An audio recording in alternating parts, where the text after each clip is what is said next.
If you're in midlife and wondering where the hell your desire went or how to get it back and make it hotter than ever, you just found your show. I am Dr. Stacy, clinical sexologist and certified sex coach, and this is the Purple Passion Project, the intimacy and sex podcast for midlife and beyond. Just real spicy conversations about desire, intimacy, and pleasure that will change the way you think about your sex life forever. Let's do it. What do you get when you mix purple, passion, and permission to be your true self? This podcast. Hi, I'm your host, Dr. Stacy, and this is the Purple Passion Project, coming to you live and unfiltered. It's the show where we talk sex, intimacy, connection, everything underneath the surface, because let's be honest, the small talk is boring and we want the good stuff. So relax, drop your guard, and get ready for some truth, laughs, maybe a few gasps, and a whole lot of passion. So today's episode, I am so excited to welcome Monica Tanner. She's an RLT trained relationship and intimacy coach. She's also the host of The Secrets of Happily Ever After podcast.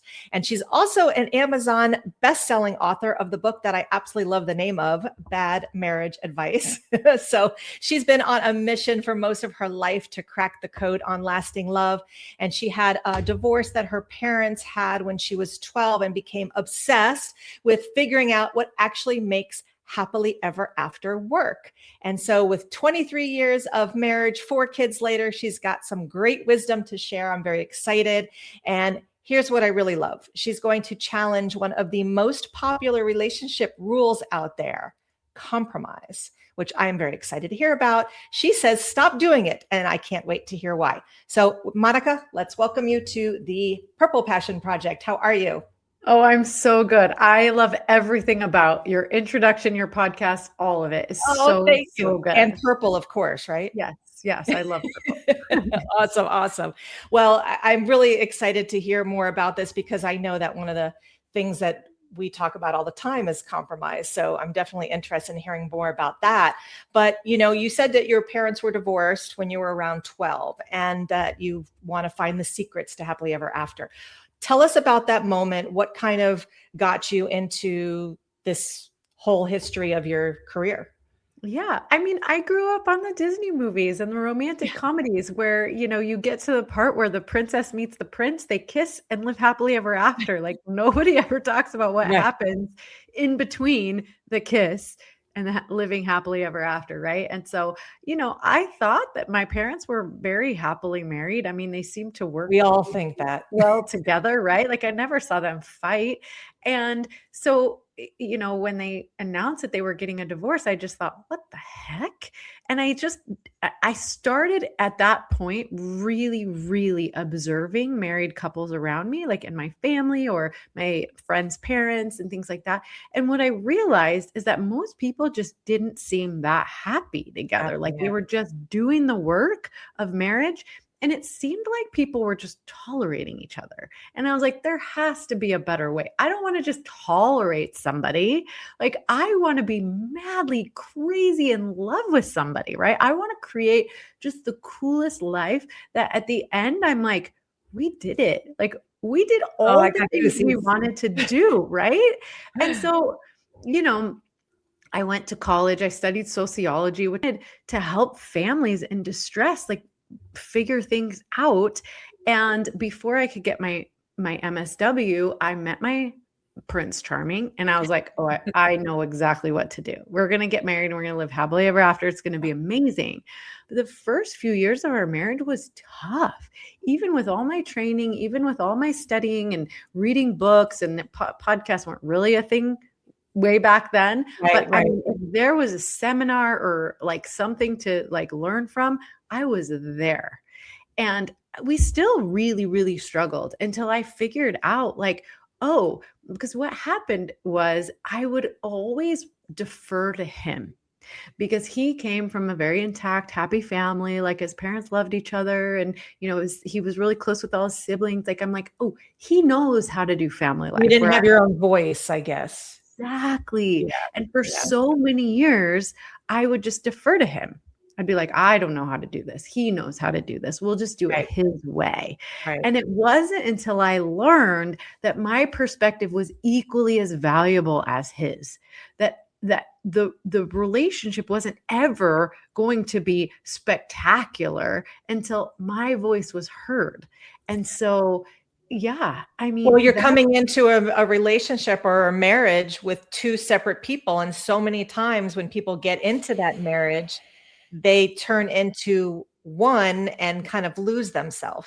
right. And that's that idea of the two shall become one. Yeah. Yes. Yeah. Two individuals with one purpose. Yeah. But definitely, you don't want to lose yourself in the other person, especially, but also not in the relationship, right? Like the relationship benefits when both of you show up. Yeah, no, absolutely. And I even know that in my own marriage, I had a very, this is my second marriage, but I had a good marriage, my first marriage, and that's where I had my children, and we still get along very well. But I remember when it was time for us to get divorced, um, you know, he's like, well, why do you want to break up the family? And I'm like, you can't be happy. And he's like, well, I'm content. I'm like, but that's not what I Mhm. want. I Mm. want that, like you said, I want to be happy. I want to thrive. I want to be excited. I don't want to just go through life in monotone like this. And it's what so many people, like you said, when you were looking around and you're seeing people, so many people are doing that. And it's Mhm. sad because you want, Mhm. I want people to feel what I feel, you know? Yeah. Yeah, yeah, absolutely. And Yeah. my marriage So, isn't perfect by any means, but man, we have a right. lot of fun together. We're so Yeah. passionate. We have a very intimate friendship and a passionate partnership, and I wouldn't want it any other way.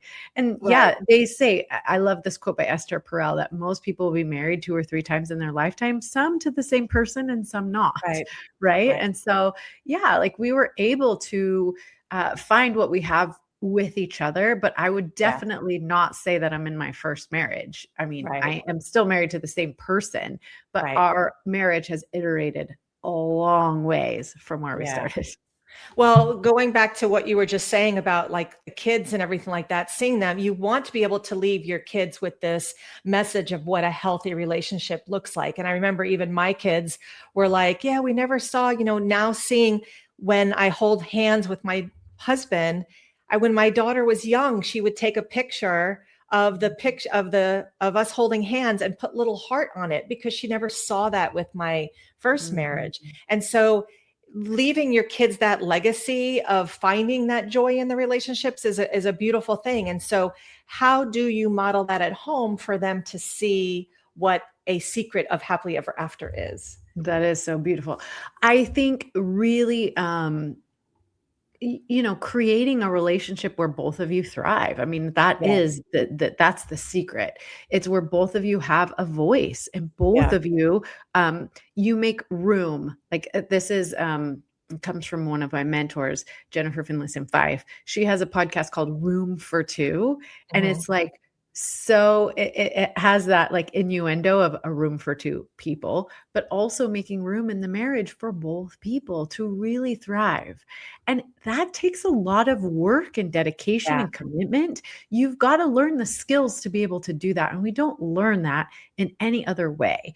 And so, yeah, I mean, it's worth the effort, but not only like family life is healthy and thriving and amazing when you make room for everyone in the family. That means nobody has to fit a certain mold to be able to fit in the family. Like everybody gets to become the best version of who they are, and they all fit in the family, right? And so creating a marriage, I always say good parents parent themselves right out of a job. And that means you're not dependent on your kids for your Right. value, and they're not dependent on you for Yeah. theirs. Yeah. No, it's a great model to share. So I wanted to take a quick commercial break, and then I wanted to talk about the whole compromise thing because I find that very interesting. So we'll be back in just a minute. Real quick, because this is important. If your relationship feels more like a great roommate situation rather than a hot, connected partnership, this one is for you. My Pleasure Playbook, Ignite Your Intimacy, is a step-by-step guide to unlocking passion, connection, pleasure, not just in the bedroom, but everywhere. We're talking the foundation stuff that actually makes sex better: emotional safety, communication, touch, novelty, and blowing up every myth that's been killing your desire. $27, link in the show notes, or drstacyfriedman.com. Go to shop and look up the Pleasure Playbooks. Love didn't go anywhere. It just needs the fuel. And I'm giving it to you. Check it out. Okay, let's get into it. So you say stop compromising.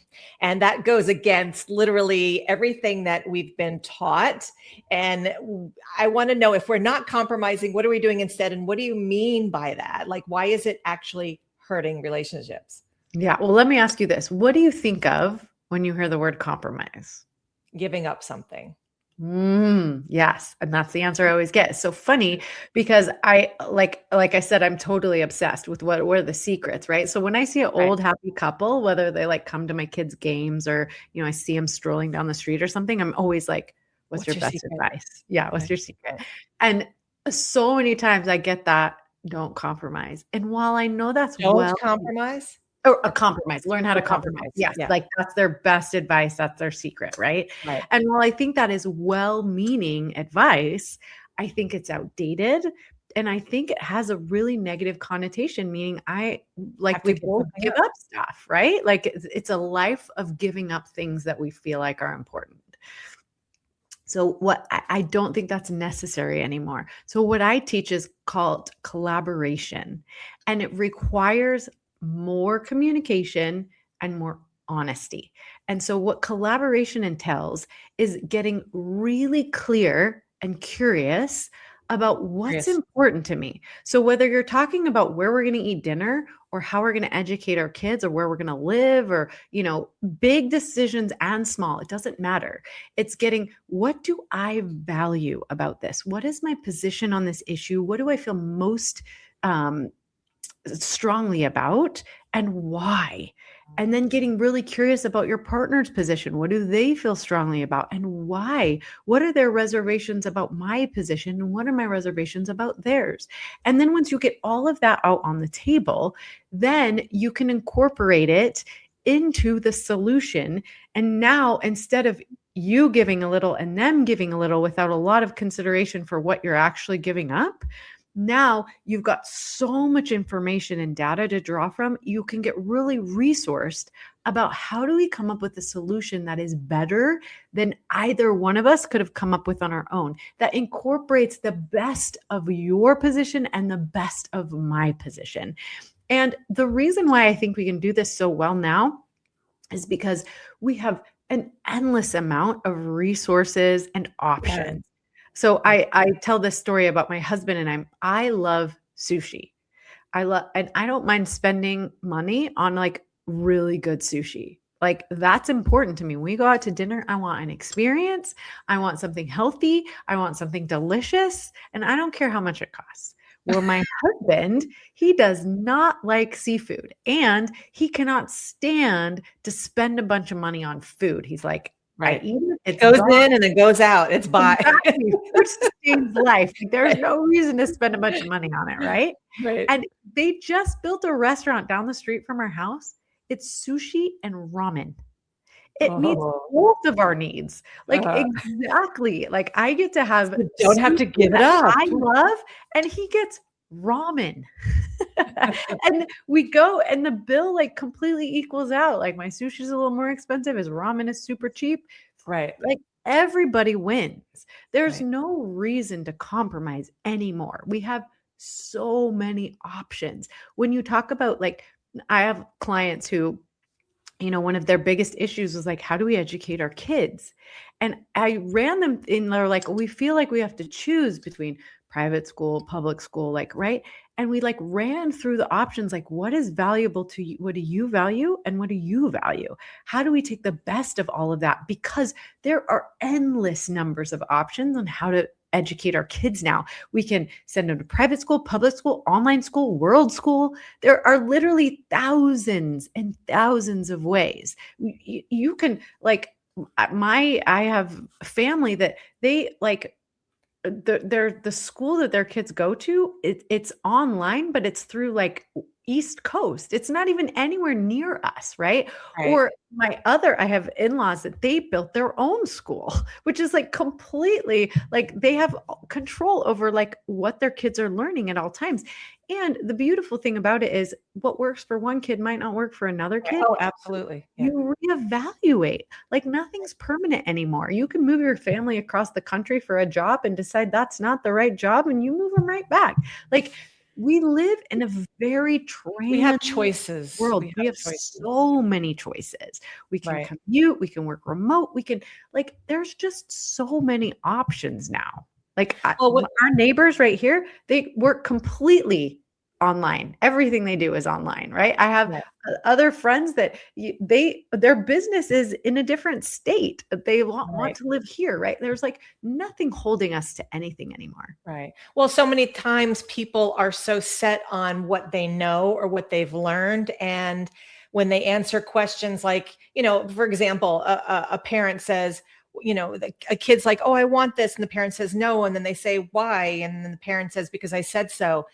We're so stuck in what our rules were or are that whole idea of the curiosity that you brought up. I bring up curiosity all the time when it comes to sex and desire Yes, and trying yes. things to get rid of the judgment and focus on the curiosity. So when it sounds like what you're saying is that focusing on what, the question is or what the thing that you're working on and being curious about the answers. And then when you're bringing up all the answers, then you can see what's important to everybody and putting it all together to get that solution. So Mhm. it's not being stuck in one Exactly. way and Well, knowing that there's options.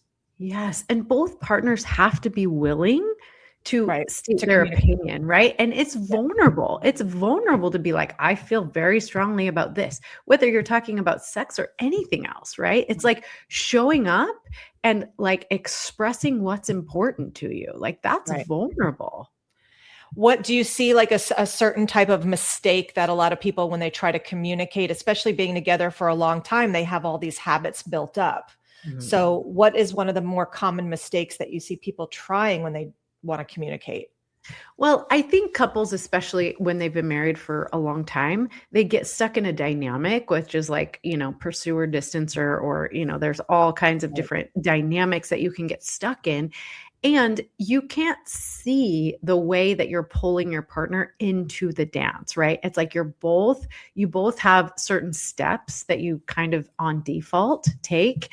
And, your steps pull your partner into the dance and their steps keep you like Right. locked into this one routine. And that's why couples fight over the same thing in the same way over and over and again and don't like come to any type of resolution.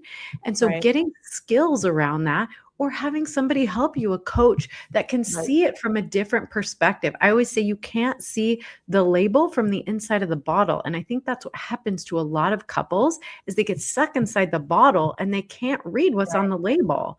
So you just It's need a true. good coach or somebody who can walk you through and hold up a mirror and show you this is what This you're is what's doing going in the on. dance. Yeah. Yeah. And then And you have a choice. yeah.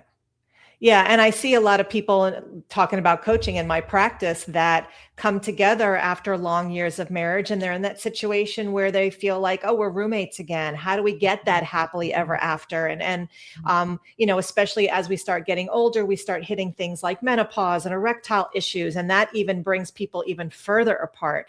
So, besides some of those challenges, how do we help people in, let's say, our age ranges, those Gen X and boomers, to be able to get out of that roommate syndrome and be able to focus on this new stage of life? Because I know that that's one of my specialties, and I'm curious to see some of ideas that you have. Yeah. Well, I think what's really cool is the issues that create the most divorce or the most problems in a marriage are always evolving issues. So if we talk about the big three, where it's sex, money, Money. parenting, right? Yeah, And none exactly. of those things stay the same in the lifespan of a marriage. You have to True. constantly be It communicating. ebbs and flows. Exactly.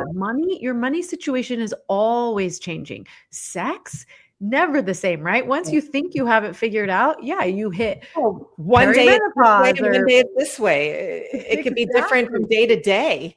Exactly. So it's a matter of staying in constant curiosity and Yeah. communication with your partner. It's learning how to talk about the difficult topics. So I always talk about when you see that couple in a restaurant and they're not talking to each other, it's not because they've run out of things to talk about. I guarantee you, if you stay curious about your partner, you'll always have something to talk. You'll never run out of topics to talk about. However, if you've avoided the difficult topics, Yeah. and it doesn't go well when you go there, when you're talking about money or sex or parenting, then that's when you got to stay real surface and you run out of things to talk about quickly because you can talk about what's on the menu, you can talk about the weather, but you can't go deep into anything because you don't know how to talk about those things. And so that's where I'm saying get some help, right? Practice talking about the difficult topics, get skilled around those things. And if you can't do it yourself, get some help. I think we all Right. need coaching, right? The Yep. best athletes, they've got coaches. The Absolutely. best partners, they've got Business, the best businesses get everything. coaching. That's right. It's so important to get and valuable to get another perspective on what you're doing. And so, Yeah. yeah, why would that be? You have money coaches, you have physical coaches, you have, athletic trainers. Like, It's get it? shame. People feel something's Exactly. wrong with them if they need help in the bedroom. And all of No, these things, all gosh. these stages of life do affect us intimately, relationship wise, sexually, everything. I actually have 15 new ebooks that I just brought out. And one of them is on communication that turns you on. And another one is about long term relationships. And they give you like little tips and tricks and things like that that you can put into play. And that those are some things that from working with people for so many years that is a big issue as we go through relationships. Talking about the long-term relationships, I want to talk a little bit about desire and things like that, which we'll come to in just a second. We'll just take a quick commercial break and we'll be right back. You've been carrying your sex life questions around alone for way too long. Imagine being surrounded by midlife men and women who are just as hungry for a better sex life as you are, and finally understanding what their bodies are doing and why as they move through this thing called midlife. That is the Vibe Tribe. Live Q&As with me and courses and conversations that actually go somewhere. Equal parts spicy, educational, and the kind of connection that most people didn't even know they were missing. So try it free for a week. And for the full experience, do that free week in the upgraded men's or women's Vibe Tribe so you can see exactly what that elevated space has to offer. Go directly to drstacyfriedman.com and click Vibe Tribe. Come and find your people. Toys and desire. Toys are very important. Toys can be very helpful as we get older, as we're young, anytime. Well, not young, but you know what I mean.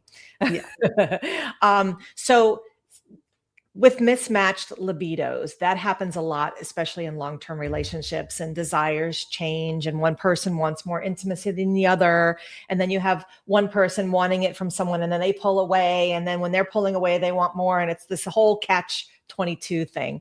And so you work with people with mismatched libidos, correct? So with one person feeling rejected and the other person feeling pressured, that is a very tough spot. So what are some ways that you help people deal with some of that mismatched sex drive?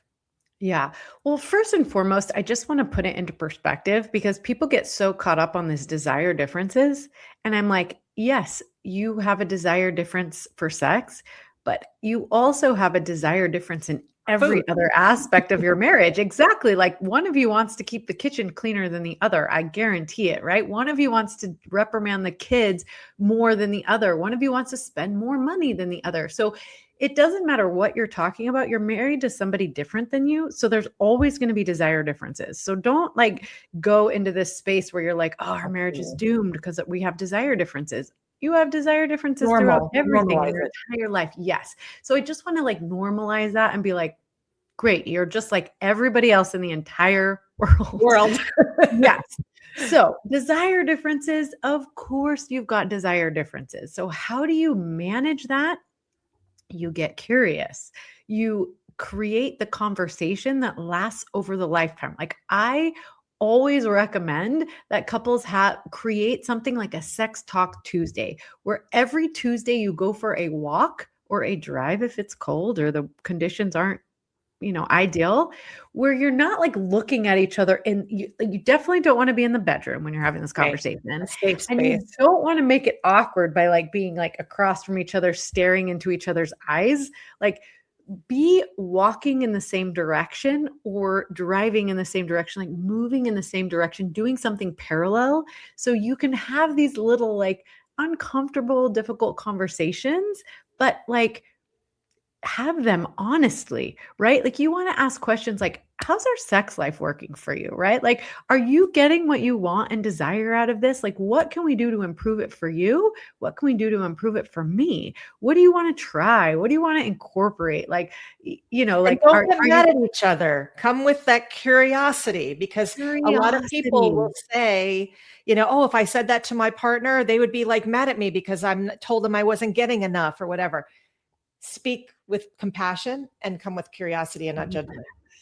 That's yes. So when you create a really safe space for that, like Sex Talk Tuesday, right? You're going to be talking about sex. Right. So you can kind of like lower your guard a little bit and you'd be like, okay, this is kind of awkward for both of us. Like we're both feeling a little bit uncomfortable. So let's approach this with like an open mind and an open heart and just be compassionately curious about each other, right? Like let's not judge immediately. Like you can even like put little like stop gaps in, like you have to take a breath before you respond, right? Like I'm going to tell you something and it's going to be uncomfortable and vulnerable. Right. And before you respond, like you've got to take 3 deep breaths and then you say what you want to say, right? So like, yes, get grounded, right? You like touch the grass before you say something. So yeah, you're going to always be learning things about your partner that you may like not know how you think about it, right? And so creating a really safe place to be able to share that information, like I find our neighbor super hot, like take a breath before you respond to that, right? But like and then move really quick. And then be really grateful that they think highly enough about your relationship that they can share something like that, right? So I mean, you're always going to learn things about your partner that maybe you didn't want to know or that were uncomfortable. That's how intimacy is created. And when you disagree about things, that's where passion is created. So don't be afraid to learn the vulnerable, messy, uncomfortable bits about each other. And don't be afraid to disagree with your partner. Now, you can disagree. Here's the thing. People get really confused that they think that if they understand their partner better, they have to agree with them. Right. Like even if you're like, nah, I don't really think that. Be careful because a lot of people they're fighting over the details and they're trying to get their experiences to match up and they probably never will. So recognize that your partner is very, very different. And the better you can understand them, the more actual individuality that you get to keep in the relationship. So I see how you might feel that way and I experience it differently.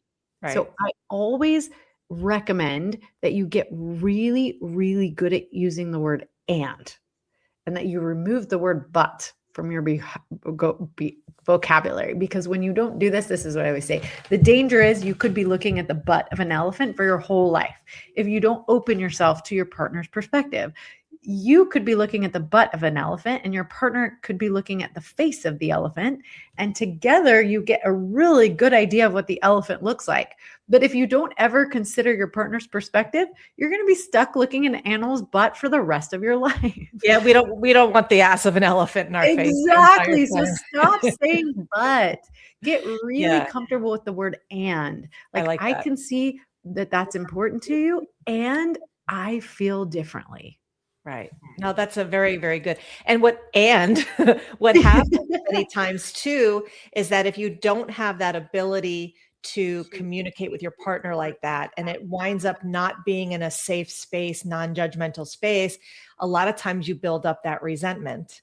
And resentment can keep you from moving forward in your relationship. So I know that a lot of people can't get past certain resentments because they don't know how to communicate properly to get through it. So, do you have a certain like step that you would take to help people get past that initial resentment? Is it just that communication?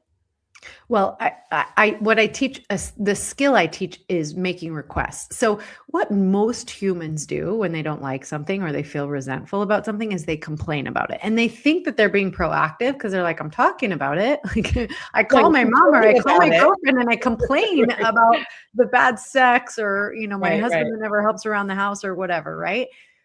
But if you'll listen to that resentment, if you whatever it is that you're complaining about, I absolutely 100% guarantee that there's a request underneath the complaint. So if you will take a moment to be like, what am I complaining about? I'm complaining about the fact that my partner doesn't ever initiate sex. Okay, that's my complaint. What is my request under there? Oh, my request is I want to feel wanted sometimes. I want to feel chosen. I want my partner to actually initiate a sexual experience with me. So now what I do is like teaching that communication. The first step I call being willing to rock the boat. Now, before you want to rock the boat, most people have a hard enough time with that. They're like, oh, I don't want to bring it up. I don't want to like make them mad or upset them. Right. So here's how you prepare to rock the boat. It's called remembering love. And this is all skills that we learn in relational life therapy. It's an amazing modality, but remembering love means that I remember who I'm talking to, the person that I love and I live with, I'm creating a life with. And the reason I'm talking about this thing is because I want it to be better for both of us. Right. His happiness and my happiness are both so important. So why am I going to speak up about this thing? Because it's important to me. And if it's important to me, it should be important to them. And vice versa, right? So remember love and be willing to rock the boat. Step 2, make a request and be super specific about it. Help your partner win. So what that looks and sounds like is, not, I wish you would initiate sex more often. Like, what does that mean? That's an okay request, right? If you're being really specific and helping your partner win, it sounds like, listen, I really would love to feel chosen by you. And it would help so much if you initiated a sexual interaction once a week. That means like send me a sexy text or start the bath. Give examples. Like, what does it look like to initiate? And how will I know when my partner's done that, right? And so make your request. Now, here's a bonus. The bonus question in this being super specific about what this would look like is ask your partner, what can I do to make it easier for you to give me what I'm asking for, right? And your partner might say, you know what, once a week, like maybe I'll send you a sexy text and then you'll know that that's your night to bathe the kids and get them in bed so that I can have some alone time to like get myself in that space of like being sexual. And you can either do that or not, right? But that's like, hey, this is like, I've made a request and my partner has told me how I can make it easier for them to give me what I want. So let's like no-brainer. Do everything we can, right? So that's step 2, be super specific and help your partner win.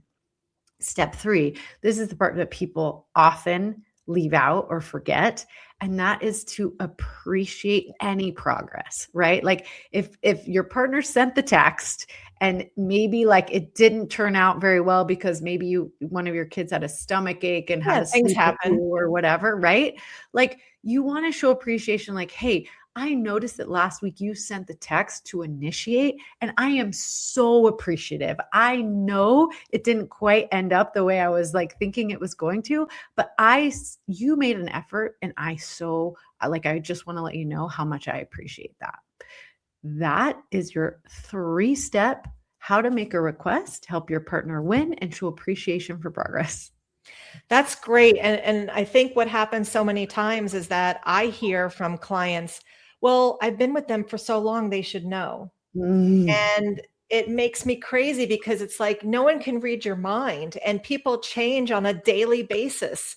And when I say to my husband, he walks the dogs all the time because he knows I'm busy and doing things. And so I say to him, thank you for walking the dogs. He looks, why are you thanking me? And he goes, I'm doing it because they're my dogs. Or I thank him for taking the garbage out. And people will say, well, why do I need to thank them for doing things that they're supposed to be doing? I said, because you want to show appreciation. People want to know that they're being noticed. People want to just be appreciated. And why not? So big deal. So the garbage is his job. It's not his job. He does it because he does things for the household. So why can't you appreciate it? Yeah. And I will tell you, it is so sexy to have a partner that appreciates the Yes. benefit you provide for their life. And so that's Even if sexy, it's right? small. Even if it's small. Exactly.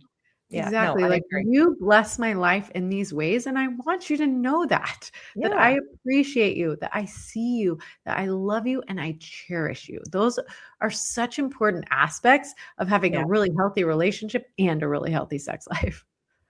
And there we go. On to the next commercial. And then I want to hear a little bit about your book. So we'll be right back.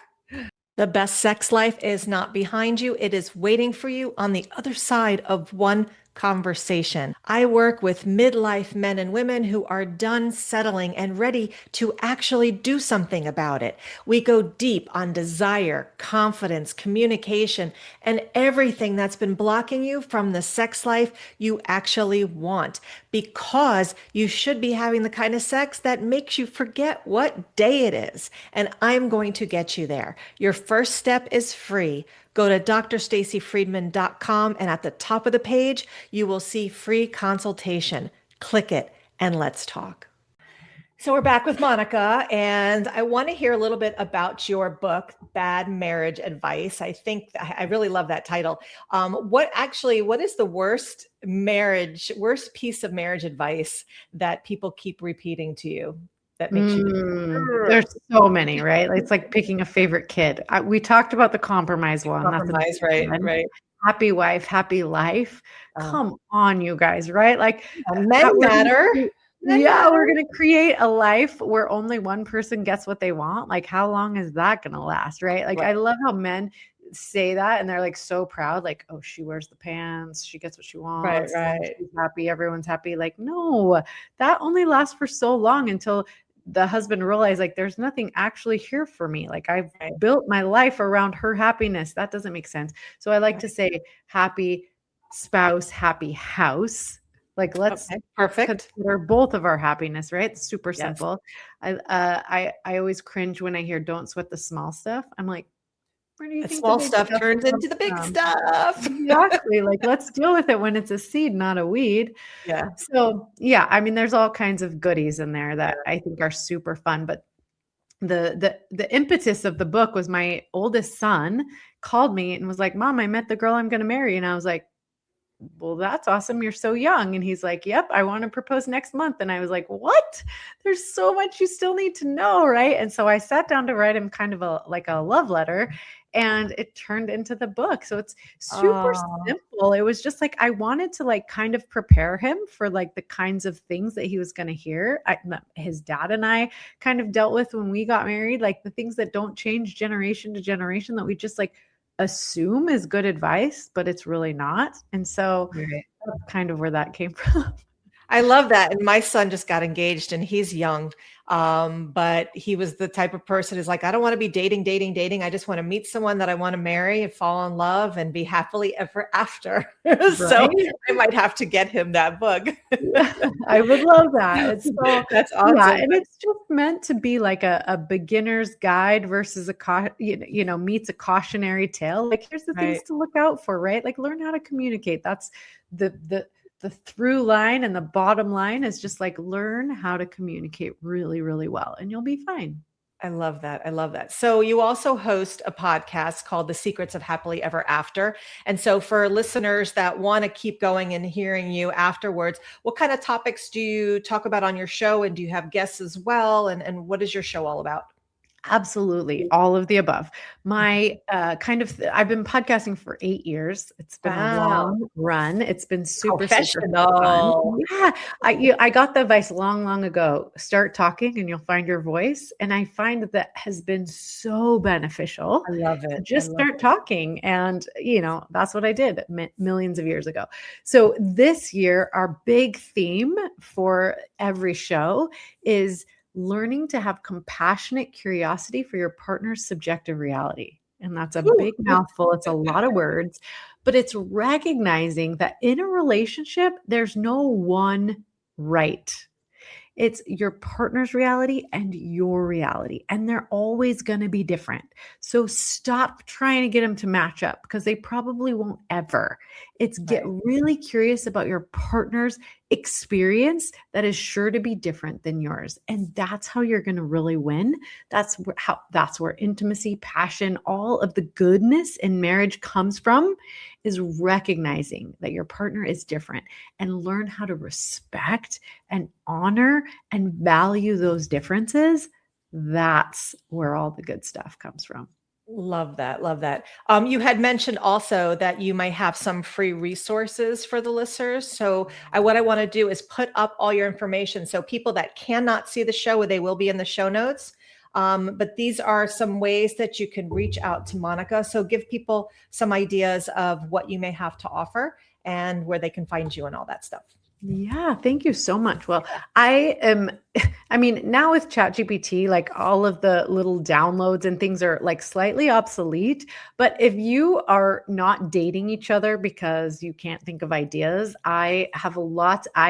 Love to be creative and find ways for you to like enjoy dating at any budget and in any season. And so one of my most popular downloads is 300 dating ideas for every budget and every season. So if that's something that's interesting to you, if you're like, you know what, we don't really date that much, get that download, jog your, get your creative juices flowing and recognize that how are you going to like nurture a relationship when you're not spending any time together? Get it in the calendar and like guard that time like it's the most valuable thing you're going to do every week because it is.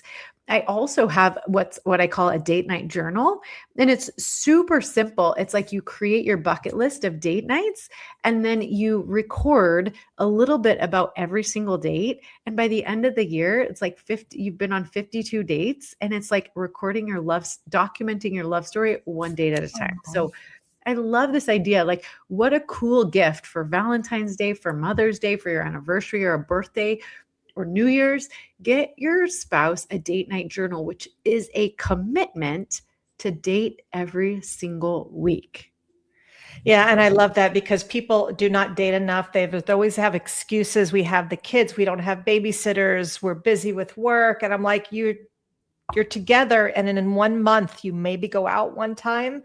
You can't expect to have that passion and that intimacy and all that without doing those date nights. So it sounds like that's a great idea for people to download. 300 date nights is a lot of date nights. So That's 6 years of date nights. exactly. So people have no excuse if they download your information. But anyway, I do at the end of every episode, I like to add a little permission slip. So before we wrap up, here is everyone's permission slip who is listening, and that you are allowed to stop settling for just fine marriage and start asking for a great one. You're allowed to throw out all of that bad advice, even the stuff that your mom might have told you, and actually find out what works for your relationship.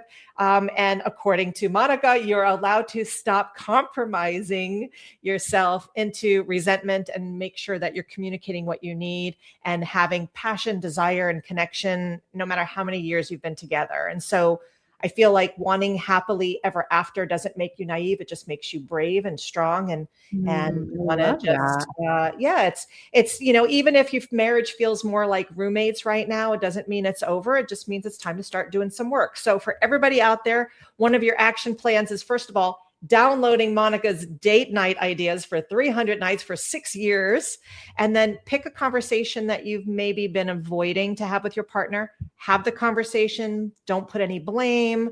Don't put any compromise. Just come out with honesty and curiosity and ask your partner, what do you need from me right now that you're not getting? And then actually just listen. And then that's your first step back to being happily ever after.